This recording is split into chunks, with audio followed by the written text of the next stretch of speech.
Welcome to BV9 news bulletin. ముందుగా headlines చూద్దాం. జిల్లా కలెక్టర్లతో సీఎం చంద్రబాబు 2 రోజుల సమావేశాలు. నేడు తొలి రోజు సమావేశం. చిత్తశుద్ధితో పనిచేయాలని కలెక్టర్లకు కర్తవ్య బోధ. కలెక్టర్ల పనితీరు ప్రజలపై శాశ్వత ప్రభావం చూపుతోందని వెల్లడి.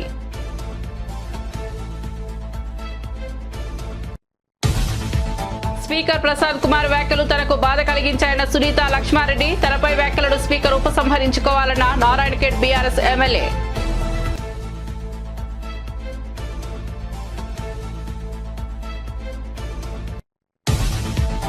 న్యాయ వ్యవస్థపై కేంద్రంలోని బీజేపీ ప్రభుత్వ ఒత్తిడి పెరుగుతోందని సిపిఐ జాతీయ కార్యదర్శి నారాయణ. ఢిల్లీ హైకోర్టు జస్టిస్ యశ్వంత్ వర్మ అంశంపై కీలక వ్యాఖ్యలు.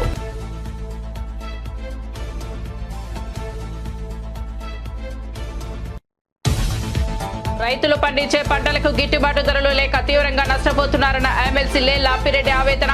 గుంటూరు జిల్లాలోనే మిర్చి రైతులు సమస్యలతో విలువెల్లాడుతుంటే ప్రభుత్వం నిర్లక్ష్యంగా వ్యవహరిస్తోందని విమర్శ.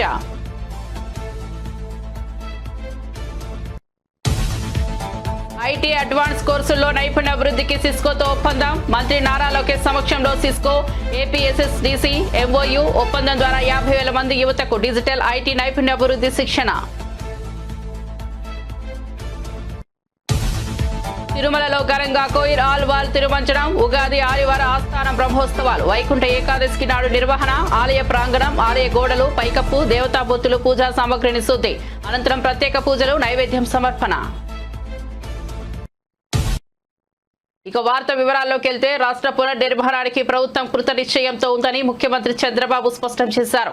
ఎన్నికల సమయంలో ప్రజలకు ఇచ్చిన హామీ మేరకు గత 9 నెలలుగా రాష్ట్రాన్ని గాడిలో పెట్టేందుకు అవిశ్రాంతంగా కృషి చేస్తున్నారని అన్నారు. గత ప్రభుత్వం 5 ఏళ్ల పాలనలో రాష్ట్రాన్ని తీవ్రంగా నష్టపరిచిందని, ఆ నష్టాన్ని అధిగమించి రాష్ట్రాన్ని అభివృద్ధి పథంలో నడిపేందుకు చిత్తశుద్ధితో పనిచేయాలని కలెక్టర్లకు సూచించారు. సచివాలయంలో జరిగిన తొలి రోజు కలెక్టర్ల సమావేశంలో ముఖ్యమంత్రి మాట్లాడుతూ, రానున్న రోజుల్లో ప్రజల కోసం, జిల్లాల కోసం చేపట్టాల్సిన కార్యక్రమాలపై ఒక ప్రణాళికలో రూపొందించుకోవాలని ఆదేశించారు. కలెక్టర్ల పనితీరు ప్రజలపై శాశ్వతమైన ప్రభావం చూపుతుందని, వారి పనితీరును నిరంతరం సమీక్షిస్తామని అన్నారు. అయితే మనందరం కూడా గుర్తుపెట్టుకోవాల్సింది, వీఆర్ ఆల్ ఇన్ డెమోక్రసీ, ప్రజాస్వామ్యంలో ఉన్నాం. 5 సంవత్సరాలకు ఒకసారి ప్రజలు మ్యాండేట్ ఇస్తారు. అదే సమయంలో అధికార యంత్రాంగం ప్రజలకు ఆమోదయోగ్యమైన పరిపాలన ఇవ్వడానికి మీరు ప్రయత్నం చేస్తారు. ఒక్కొక్క లీడర్ వచ్చినప్పుడు ఒక్కొక్క విధానాలు ఉంటాయి. ఒక లీడరు తన యొక్క పరిపాలనతో ముందుకు తీసుకుపోయే పరిస్థితులు ఉంటాయి. ఒక్కొక్క లీడర్ వస్తే డెస్ట్రక్షన్ కూడా జరుగుతుంది. అదే మనం ఒకసారి చూస్తే 5 సంవత్సరాలు నా సుదీర్ఘమైన రాజకీయ అనుభవం నేను చూసినప్పుడు ప్రజల్లో అంత ఫ్రస్ట్రేషన్ ఎప్పుడు రాలా. అందుకే స్ట్రైక్ రేట్ చూస్తే 93% స్ట్రైక్ రేట్. నేను 4వ సారి ముఖ్యమంత్రిని, ఎప్పుడు ఇంత మెజారిటీస్ మాకు రాలా. అంటే అది ఇండికేషన్ ఏంటంటే, ఇక్కడుండే వాళ్ళమే పరిపాలనలో ఉన్నారు మీరు, కానీ ప్రజలు ఆమోదించలేదు ఆనాటి పాలన. అయితే ఈరోజు యాస్పిరేషన్స్ కూడా ఎక్కువగా ఉన్నాయి. ఈ విషయం కూడా మనం గుర్తుపెట్టుకోవాల్సిన అవసరం ఉంది. ఒకప్పుడు పరిపాలన అంటే రెగ్యులేటరీ మాత్రం, మీరందరూ కలెక్టర్స్, కలెక్షన్ ఆఫ్ రెవెన్యూ. ఇప్పటికి కూడా మీ అందరికి ఎందుకు రిమైండ్ చేస్తుందంటే, మీ మైండ్లో నుంచి అది తీసేయాలి. ఇప్పుడు మీరు chief executive of the district, collector and magistrate. Magistrate అన్నప్పుడు ఎక్కడ కూడా ఎలాంటి అవాంఛనీయ సంఘటనలు జరగకుండా, అదే మాదిరిగా ఫ్యూచర్ని మీరు ప్లాన్ చేసే పరిస్థితిలో ఉండాలి. అట్లా కాకుండా ఒక అథారిటేరియన్గా మేము రూమ్లో నుంచి బయట రాము, లేకుంటే కలెక్టర్ అంటే దర్బార్ ఉంటుంది. ఇంతమంది పాత రోజులు ఉండేవి, నాకు బాగా జ్ఞాపకం. ఎంఆర్ఓ ఆఫీస్ ఉండేది. మీరు కొత్త కాబట్టి, మీరు కొంత యంగ్స్టర్స్ కాబట్టి మీకు తెలియదు. ఏసీ రూమ్లో కూర్చొని పంకా పెట్టుకునేవాళ్ళు. ఒక మనిషి ఉండి దాన్ని లాగుతా ఉండేవాడు. అంటే అది స్టేటస్ సింబల్ అయిపోయింది. బ్రిటిష్ వాళ్ళు ఉన్నప్పుడు కరెంటు లేదు కాబట్టి ఫ్యాన్ కూడా సరిగా లేకపోతే ఒక పంకా పెట్టి దాన్ని లాగుతూ ఉంటారు, గాలి వేస్తూ ఉంటారు. అలాంటి ఓల్డ్ అడ్మినిస్ట్రేషన్. కలెక్టర్స్ కూడా నేను నాకు 30 సంవత్సరాల నుంచి మిమ్మల్ని చూస్తున్నాను. నేను ముఖ్యమంత్రిగా అంత ముందు కూడా చూశాను, 45 years 47 years చూశాను. అయితే ఈరోజు మనం గుర్తుపెట్టుకోవాల్సింది ఏంటంటే కలెక్టర్ అనే వ్యక్తి చాలా ప్రజల్లో ఒక ప్రగాఢమైనటువంటి ఇంపాక్ట్ క్రియేట్ చేయగలుగుతాడు. ఏప్రిల్ తొలి వారంలో డిఎస్సి నోటిఫికేషన్ విడుదల చేస్తామని సీఎం చంద్రబాబు ప్రకటించారు. గతంలో టీడీపీ హయాంలోనే 80% ఉపాధ్యాయ పోస్టులు భర్తీ చేసిన విషయాన్ని గుర్తు చేశారు. పారదర్శకంగా డిఎస్సి నిర్వహించినట్లు చెప్పారు. ఈసారి మెగా డిఎస్సి కూడా పగడ్బందీగా నిర్వహించి జూన్లో పాఠశాలలు ప్రారంభించేలోపు నియామకాలు పూర్తి చేస్తామని తెలిపారు. సంతకం 16,347 ఉద్యోగాలు డిఎస్సి ద్వారా ఇస్తా ఉన్నాం. మెగా డిఎస్సి పెడతా ఉన్నాం. ఈ ఫస్ట్ వీక్ లో మెగా డిఎస్సి నోటిఫికేషన్ ఇష్యూ చేస్తారు. ఏబిసిడి కేటగరైజేషన్ కూడా హామీ ఇచ్చాం, ఎన్నికల్లో చెప్పాం. అది కూడా రిపోర్ట్ వచ్చింది, కేంద్రానికి పంపించాం, ఎస్సీ ఫైనాన్స్ కమిషన్ పంపించాం. ఆ రిపోర్ట్ వస్తానే అది కూడా యాక్ట్ చేసి ముందుకెళ్తాం. ఇక్కడ మీరు చేయాల్సిన పని ఈ ఉద్యోగాలన్నీ కూడా ఇచ్చిన తర్వాత డిఎస్సి మెగా డిఎస్సి పర్ఫెక్ట్ గా కండక్ట్ చేయాలి. ఎక్కడ కూడా ఇప్పుడు కూడా నాకు బాగా జ్ఞాపకం, తెలుగుదేశం పార్టీ దగ్గర 1,50,000 ఒకేసారి ఇప్పుడు ఇచ్చిన ఉద్యోగాల్లో మెజారిటీ తెలుగుదేశం అధికారం ఉన్నప్పుడు ఇచ్చాం. చాలా ట్రాన్స్పరెంట్ గా ఇచ్చాం, 80% ఇచ్చాం. ప్రజలు కూడా అది ఇప్పుడు కూడా గుర్తుపెట్టుకుంటున్నారు. మీ వల్ల మాకు ఉద్యోగం వచ్చింది, ఎక్కడ ఒక్క రూపాయి గాని ఒక చిన్న అవకతవక లేకుండా చేశారని చెప్పి ఇప్పుడు కూడా రిమైండ్ చేసే పరిస్థితి వచ్చారు. ఇక్కడ 0 tolerance. I'm telling all of you. April నుంచి స్టాప్ చేసి జూన్ స్కూల్స్ ఓపెన్ చేసే రోజుకి రీఓపెన్ చేసే రోజున వీళ్ళందరూ పొజిషన్ కావాలి, ట్రైనింగ్ అయిపోవాలి, పొజిషన్ కావాల్సిన అవసరం ఉంది. వచ్చిన మొదటి సంతకం 16,347 ఉద్యోగాలు డిఎస్సి ద్వారా ఇస్తా ఉన్నాం. మెగా డిఎస్సి పెడతా ఉన్నాం. స్పీకర్ ప్రసాద్ కుమార్ వ్యాఖ్యలు తనకు బాధ కలిగించాయని నారాయణఖేడ్ బీఆర్ఎస్ ఎమ్మెల్యే సునీత లక్ష్మారెడ్డి అన్నారు. స్పీకర్ స్థానంలో ఉన్న మీరు అలా మాట్లాడడం బాధాకరమన్నారు. తాను ఏం తప్పు చేశానని, మీకు ఎందుకు అలా వినాలనిపించిందనేది స్పీకర్ను ప్రశ్నించారు. విషయంపైనే మాట్లాడుతున్నా తప్ప ఎక్కడా పరిధి దాటలేదన్నారు. ఆయన తనను అలా వినబుద్ధి కావడం లేదని అలా అంటున్నారన్నారు. తనపై వ్యాఖ్యలను స్పీకర్ ఉపసంహరించుకోవాలని డిమాండ్ చేశారు. మాట్లాడండి శ్రీమతి సునీత లక్ష్మారెడ్డి.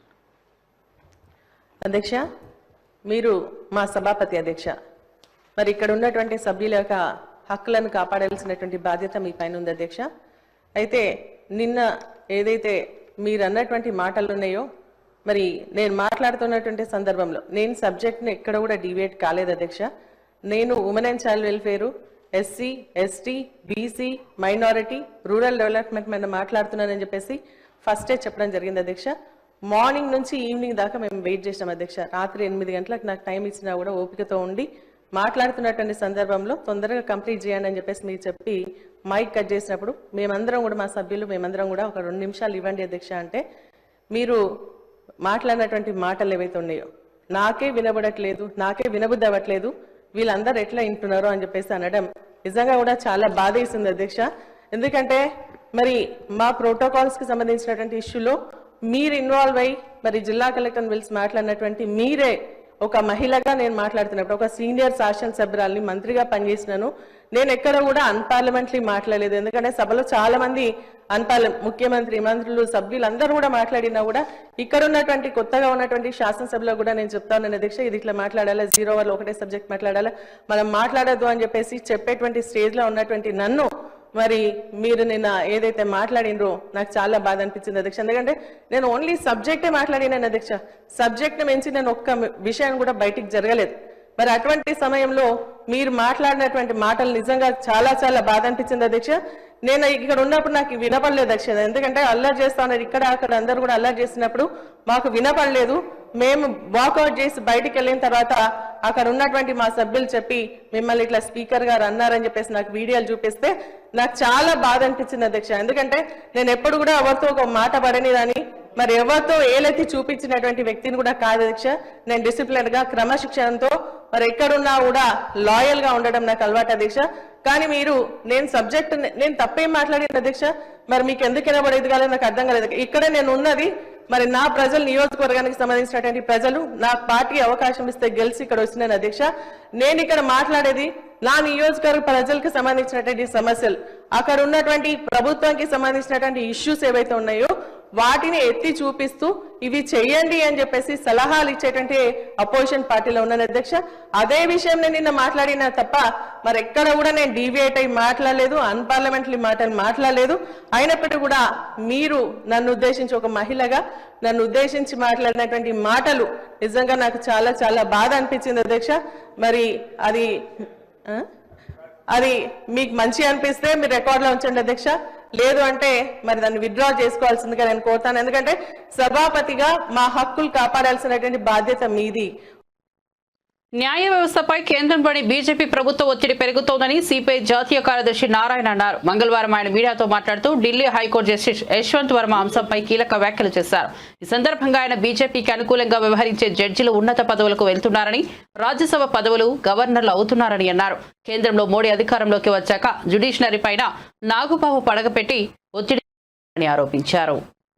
రాష్ట్ర గవర్నర్లు అవుతున్నారు, తర్వాత స్పెషల్ ఇన్ఫర్మేషన్ డిపార్ట్మెంట్కి పోతున్నారు, పెద్ద పెద్ద పోస్టులు పోతున్నారు. అంటే కేంద్ర ప్రభుత్వం మోడీ వచ్చిన తర్వాత జ్యుడిషియరీ పైన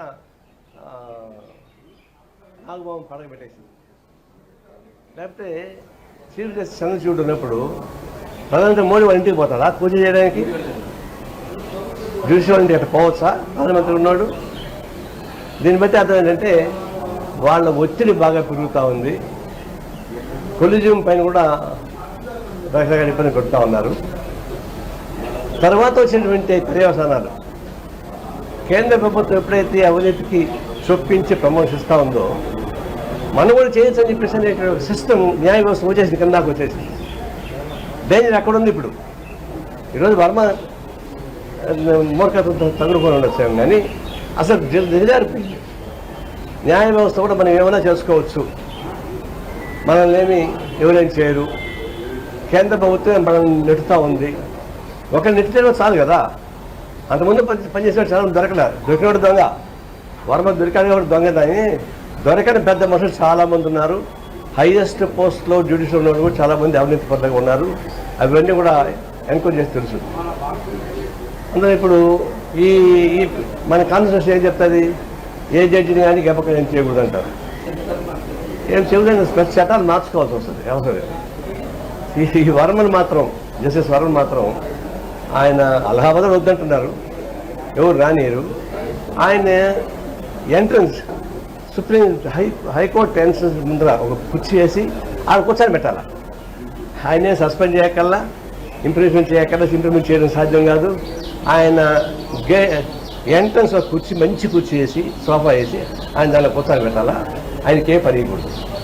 అలాంటి పనిష్మెంట్ వస్తే మిగతా భయపడతారు. అంతిమంగా ఎంత వస్తుందంటే కేంద్ర ప్రభుత్వ వైఖరి వల్ల జ్యుడిషియరీ అట్లాగే మిగతా డిపార్ట్మెంట్ కూడా దెబ్బతింటా ఉన్నాయి. చాలా విచారకరం. ఇది ఒక బ్లాక్ స్పాట్. అంతో ఇంతో గౌరవం ప్రజలకి ఉండేది కోర్టుల పైన. ఆ కోర్టు ఇట్లా అయిపోయిన తర్వాత ఇంకెవరు చెప్పుకోవాలా? రాజకీయ వ్యవస్థ అయిపోయా. మన పార్లమెంట్లో ఉన్నటువంటి మంత్రులు రేప్ కేసులు ఉన్నాయి, మర్డర్ కేసులు ఉన్నాయి. దాదాపు 94 మంది పైన కేసులు ఉన్నాయి. క్యాబినెట్లో దాదాపు 32%, 32 మంత్రుల మీద కేసులు ఉన్నాయి.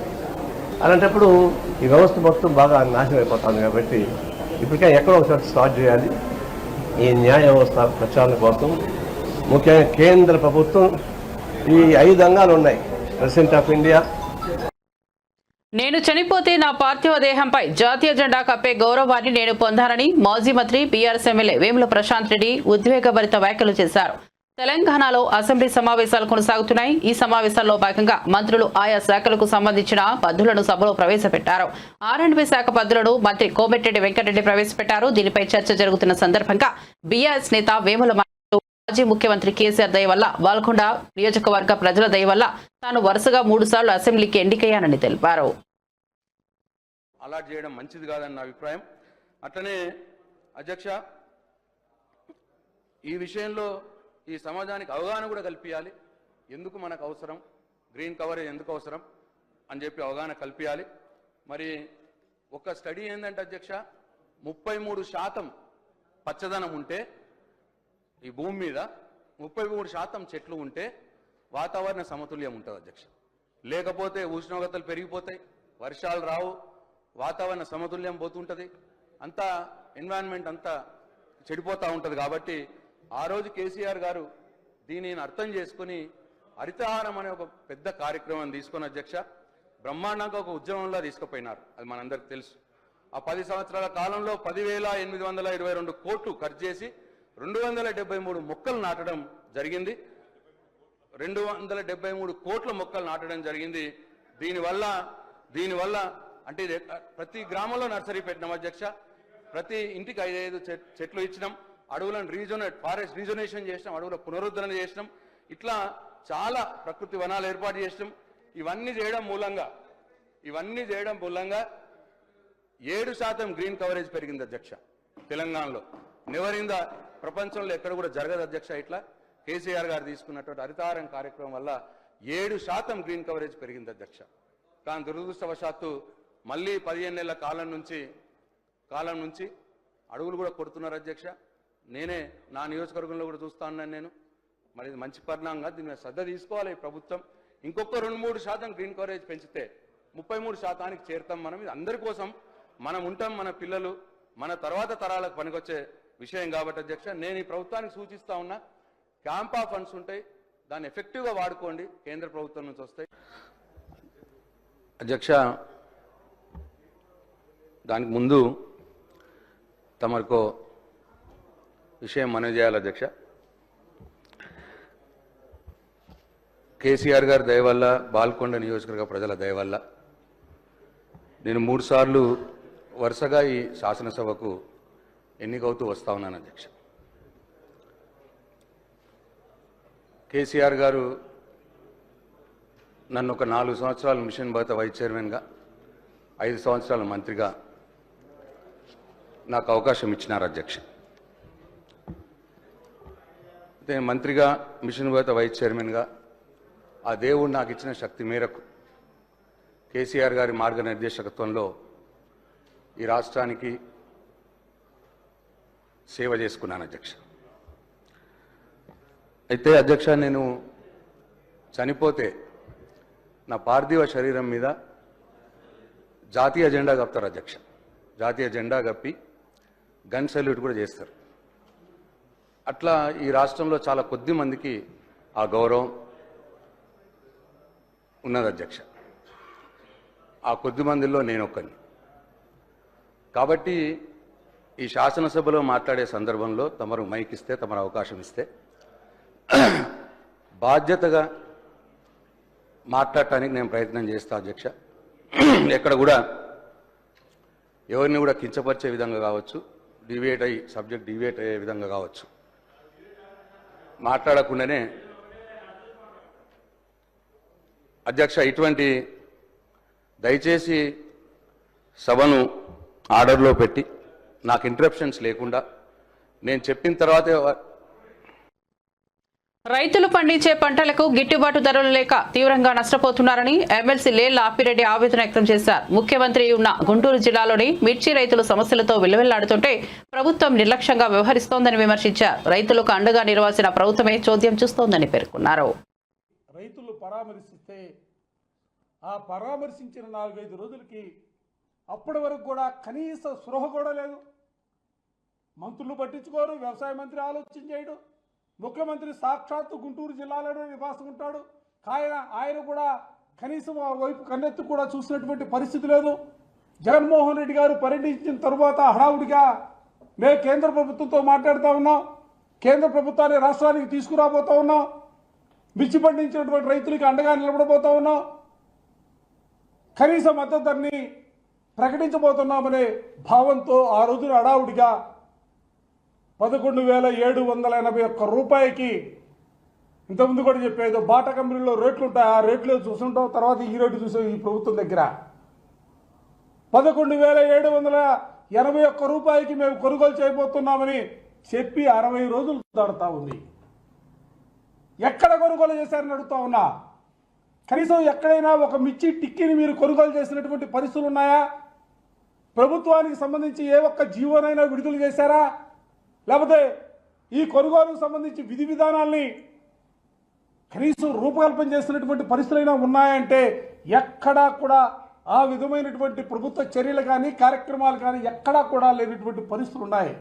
కానీ ఇల్లో మీడియాలో కొన్ని పత్రికల్లో వస్తూ ఉంది, కేంద్రం వస్తూ ఉంది, రాష్ట్రం పోతూ ఉంది, ఇక రైతులకి కొనుగోలే, రైతుల ఖాతాలో డబ్బులు జమ అవటమే తరువాయి అనే రీతిలో పత్రికల్లో పుంఖాలుగా వార్తలు రాసినటువంటి పరిస్థితులు కూడా మనం చూస్తూ ఉన్నాం. ఇవాళ గుంటూరులో చూసాం, రైతులందరూ కూడా స్వచ్ఛందంగా రోడ్లపైకి వచ్చి మేము పండించినటువంటి పంట గిట్టుబాటు ధర లేదు, కనీస మద్దతు ధర కూడా లేనటువంటి పరిస్థితులు ఉన్నాయి. 6,000కి 7,000కి ఎక్కడో 1-2 మంచి ధర వస్తే మిగతా అన్ని చోట్ల కూడా అన్ని రకాలకు సంబంధించి కూడా కనీస మద్దతు ధర లేదు. 7,000 కూడా కొనుగోలు చేసే పరిస్థితుల్లో లేనటువంటి పరిస్థితులు ఉత్పన్నమని రోడ్డుపైకి వచ్చి ఇవాళ ఉద్యమించినటువంటి పరిస్థితులు కూడా చూస్తూ ఉన్నాం. మేము ఈ సందర్భంగా ప్రభుత్వాన్ని కూడా కోరుతా ఉన్నాం, రైతు కంట కన్నీరు ఒలిగితే ఆ రాష్ట్రం సర్వనాశనం అయిపోతుంది అనేది చరిత్ర చెబుతున్నటువంటి పాఠం. ఇవాళ రైతుల కళ్ళల్లో కన్నీళ్లు తిరుగుతూ ఉన్నాయి, రైతులు బాధపడతా ఉన్నారు. అసలు రైతులు తమ భవిష్యత్తు ఏందనే ఆందోళనలో ఉన్నటువంటి పరిస్థితుల్లో ఇవాళ ప్రభుత్వం ఎందుకు ముందుకు రావట్లేదని అడుగుతా ఉన్నా. వ్యవసాయం దండగా మీరు భావిస్తూ ఉన్నారా? గతంలో మీరు మాట్లాడినటువంటి మాటల్ని ఇవాళ ఈ సందర్భంగా గుర్తు తెచ్చుకోవాల్సినటువంటి పరిస్థితులు ఉన్నాయి. మీకు రైతుల పట్ల ఎందుకు చిత్తశుద్ధి లేదని అడుగుతా ఉన్నా. వైఎస్ఆర్ గవర్నమెంట్లో జగన్మోహన్ రెడ్డి గారు 3,000 కోట్ల రూపాయలతో స్థిరీకరణ నిధి ఏర్పాటు చేస్తే మీరు ఇవాళ 300 కోట్ల రూపాయలతో అన్ని పంటల కొనుగోలుకు సంబంధించి బడ్జెట్లో కేటాయింపులు చేస్తారా? ఇదేనా మీకు రైతుల పట్ల చిత్తశుద్ధికి నిదర్శనం? ఈ జిల్లాలో ఉన్నారే సమస్త యంత్రాంగం. తెలంగాణ బీజేపీలో వివాదాస్పద నేతగా ఉన్న ఎమ్మెల్యే రాజా సింగ్ గత కొద్ది రోజులుగా సొంత పార్టీపై విమర్శలు చేస్తున్నారు. తెలంగాణ అసెంబ్లీ సమావేశాలు జరుగుతున్నప్పటికీ ఆయన బడ్జెట్ సమావేశాలకు హాజరు కాకపోవడంపై పలు అనుమానాలు వ్యక్తమవుతున్నాయి. ఈ క్రమంలో ఆయన మరోసారి సొంత పార్టీపై విమర్శలు చేశారు. బీజేపీ పార్టీలో తనపై కుట్ర చేస్తున్నారని, కొంతమంది నేతలు వెన్నుపోటు పొడుస్తున్నారని, తనను జైలుకు పంపేందుకు ప్రయత్నించారని రాజా సింగ్ సంచలన వ్యాఖ్యలు చేశారు. తనపై పీడీ యాక్ట్ కేసులు పెట్టమని స్వయంగా బీజేపీ నేతలే చెప్పినట్లు పోలీసులు చెప్పుకొచ్చారు. ఈ సందర్భంగా ఎమ్మెల్యే రాజా సింగ్ ఆరోపించారు. ఉస్మానియా యూనివర్సిటీపై కేసీఆర్ పగబట్టారని కాంగ్రెస్ చొప్పదండి ఎమ్మెల్యే మేడిపల్లి సత్యం పరోక్షంగా హాట్ కామెంట్స్ చేశారు. మంగళవారం తెలంగాణ బడ్జెట్ అసెంబ్లీ సమావేశాల్లో భాగంగా ఎమ్మెల్యే మేడిపల్లి సత్యం శాసనసభలో కేసీఆర్ పై హాట్ కామెంట్స్ చేశారు. హైదరాబాద్ ఎన్నికల ప్రచారం నేపథ్యంలో 2014లో కేసీఆర్ హెలికాప్టర్ను ఉస్మానియా యూనివర్సిటీలోకి రాకుండా విద్యార్థులు అడ్డుకుని తిరగబడ్డారని ఆయన అన్నారు. ఆ కోపం మనసులో పెట్టుకుని ఏనాటికైనా యూనివర్సిటీలు బాగుంటే కంటి కింద నలుసులా తయారవుతాయని, ఈ 2 కారణాల వల్ల యూనివర్సిటీలను పట్టించుకోకుండా నాశనం చేశారని సంచలన ఆరోపణలు చేశారు. Atomic bombs or long range missiles. It only requires lowering the quality of education and economics and importance ను తెలుపుతుంది అధ్యక్ష. ఎన్నో ఆశలతోటి తెలంగాణ ఉద్యమంలో పాల్గొన్న ఒక విద్యార్థి నాయకుడిగా నేను ఈ రోజు సభ ముందు విద్యా వ్యవస్థ గురించి మీ అనుమతితో కొన్ని అంశాలు చెప్పదలుచుకున్న అధ్యక్ష. తెలంగాణ ఉద్యమం జరుగుతున్నటువంటి సమయంలో నేను ఒక విద్యార్థి నాయకుడిని. ఎన్నో ఆశలతోటి నిర్మించుకున్నటువంటి ఈ తెలంగాణను విద్యాపరంగా కూడా ముందంజలో ఉంచాలి, మన పిల్లల్ని ప్రపంచంతో పోటీ పడే విధంగా తీర్చిదిద్దాలి, ఆ విధమైనటువంటి విద్యా వ్యవస్థను మనం నిర్మించుకోవాలని ఉద్యమంలో భాగంగా యూనివర్సిటీ ఆర్ట్స్ కాలేజ్ ఆవరణలో ఆనాటి ప్రొఫెసర్లు మేధావులు ఎంతో మంది వారి ఉపన్యాసాలకు నేను ప్రత్యక్ష సాక్షిని అధ్యక్ష. కేజీ టు పీజీ విద్యను ప్రవేశపెడతా, కార్పొరేట్ విద్య కాళ్ళు విరుస్తా, కులం పేదరికం అనే తారతమ్యం లేకుండా అందరూ కలిసి ఒకే చోట చదవాలి అనేటువంటి కళ్ళబొల్లి మాటలు చెప్పి అధికారంలోకి వచ్చినటువంటి కేసీఆర్ గత 10 సంవత్సరాల కాలంలో విద్యా విధ్వంసానికి పాల్పడ్డాడు అధ్యక్ష. ఆ విధ్వంసం ఏ స్థాయిలో జరిగిందంటే విద్యారంగంలో తెలంగాణ ఒక 2 దశాబ్దాలు వెనక్కి వెళ్ళింది. మొన్న ఈ మధ్యలో the annual status of education report 2024 అనే ఒక రిపోర్ట్ రిలీజ్ చేయబడ్డది అధ్యక్ష. ఇది చాలా ప్రామాణికమైనటువంటి రిపోర్టు. కేంద్ర విద్యాశాఖ కూడా దీని ఒక ప్రామాణికమైనటువంటి రిపోర్టుగా తీసుకొని అనేకమైనటువంటి పాలసీలను రూపొందించడానికి ఈ రిపోర్ట్ను ఉపయోగించుకుంటుంది అధ్యక్ష. ఈ రిపోర్ట్ ప్రకారం ప్రస్తుతం 3వ తరగతి నుంచి 5వ తరగతి చదువుతున్న 82% మంది విద్యార్థులకు కనీసం 2వ తరగతి పుస్తకాన్ని చదవడానికి వస్తలేదు. 8వ తరగతి చదువుతున్న 65% మందికి బేసిక్ మ్యాథమెటిక్స్ మీద అవగాహన లేదు అధ్యక్ష. అత్యంత భయంకరమైనటువంటి విషయం ఏమిటంటే ఈ రిపోర్ట్లో తెలంగాణ రాష్ట్రం బీహార్, ఛత్తీస్గఢ్, జార్ఖండ్ వంటి రాష్ట్రాల కంటే కూడా అధమ స్థానంలో ఉందని చెప్పడానికి చాలా బాధిస్తుంది అధ్యక్ష. జాతీయ స్థాయిలో నేషనల్ అచీవ్మెంట్ సర్వేని ఒక పరీక్ష జరుపుతారు అధ్యక్ష. ఇందులో 3, 5, 8, 10వ తరగతి వాళ్ళకి పరీక్షలు జరిపి ఏ రాష్ట్రాల విద్యార్థులు ఏ స్థాయిలో ఉన్నారనేది పోల్చి చెప్పడం జరిగింది అధ్యక్ష. దేశంలో 36 రాష్ట్రాలు మరియు కేంద్ర పాలిత ప్రాంతంలో టాప్ మంత్రి నారా లోకేష్ సమక్షంలో సిస్కో ఏపీఎస్ఎస్డిసి మధ్య ఎంఓయూ కుదిరింది. ఈ ఒప్పందం ద్వారా రాష్ట్రంలోని 50,000 మంది యువతకు డిజిటల్, ఐటీ మరియు అడ్వాన్స్ కోర్సుల్లో నైపుణ్య అభివృద్ధికి శిక్షణ ఇవ్వనున్నారు. యువత భవిష్యత్తుకు దోహదపడేలా ప్రత్యేక కార్యక్రమాలు చేపట్టనున్నట్లు అధికారులు తెలిపారు. హరితహారంలో పెట్టిన కోనో కార్పస్ చెట్లను వెంటనే తొలగించాలని స్పీకర్ గడ్డం ప్రసాద్ కుమార్ వ్యాఖ్యానించారు. తెలంగాణలో అసెంబ్లీ సమావేశాలు జోరుగా కొనసాగుతున్నాయి. ఈ సమావేశాల్లో భాగంగా మంత్రులు ఆయా శాఖల పద్ధతులను ప్రవేశపెట్టారు. వీటిపై శాసనసభలో చర్చ జరుగుతున్న వేళ కీలక పరిణామం చోటు చేసుకుంది. బీఆర్ఎస్ ఎమ్మెల్యే వేముల ప్రశాంత్ రెడ్డి మాట్లాడుతూ గత బీఆర్ఎస్ హయాంలో 200 కోట్ల చెట్లను పెట్టామని, దీంతో రాష్ట్ర వ్యాప్తంగా అటవీ ప్రాంతం 7% పెరిగిందని తెలిపారు. 10 సంవత్సరాల నుంచి 200 చిల్లర మొక్కలు కోట్ల మొక్కలు నాటినామని చెప్పిండ్రు. నా దృష్టికి వచ్చింది ఏంటంటే కోనా కార్పస్ అని చెప్పేసి ఒక చెట్టు ఉంది. అది దానికి నీళ్ళు అవసరం లేదు, ఏడ పెడితే ఆడ పెరుగుతుంది. అది ఆక్సిజన్ తీసుకుంటుంది, కార్బన్ డైఆక్సైడ్ వదులుతుంది. పిట్ట కూడా దాని మీద కూసోదు. అట్లాంటి చెట్లు మీరు తెలంగాణ రాష్ట్రం మొత్తం పెట్టింది.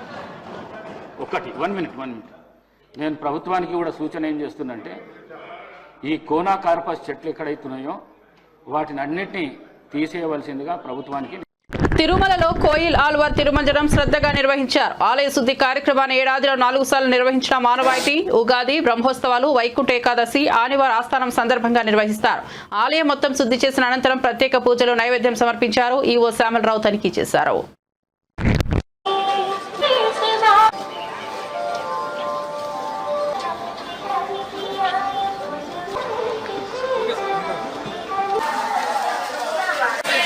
కోయిల్ ఆల్వార్ తిరుమంజనం అంటే లోపల శుద్ధి చేయడం.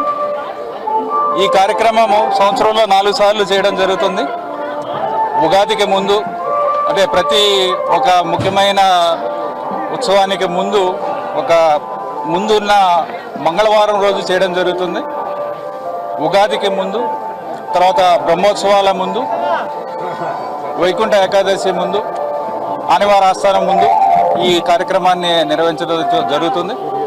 దీంట్లో ఆలయ ప్రాంగణము, ఆలయ పైకప్పు, ఆలయ గోడలు, దేవతామూర్తులు అందరినీ కూడా అన్ని వస్తువుల్ని కూడా, పూజా సామాన్ అంతా కూడా మనము నీళ్లతో శుద్ధి చేయడం జరుగుతుంది. ఈ సమయంలో స్వామివారి మూలమూర్తికి వస్త్రం కప్పి ఈ కార్యక్రమం అయిన తర్వాత సుగంధ ద్రవ్యాలతో ఆలయం మొత్తం కూడా సంప్రోక్షణ చేయడం జరుగుతుంది. ఈ సంప్రోక్షణ అయిన తర్వాత ప్రత్యేక పూజల ద్వారా, ఆగమ శాస్త్రం ద్వారా ప్రత్యేక పూజలు స్వామివారికి నిర్వహించడం జరుగుతుంది. నైవేద్యం సమర్పించడం జరుగుతుంది. ఈ కార్యక్రమంలో చైర్మన్ గారు, బోర్డు సభ్యులందరూ కూడా, అలాగే అధికారులు. ఇవి బులెటిన్ విశేషాలు. చూస్తూనే ఉండండి VV9 న్యూస్.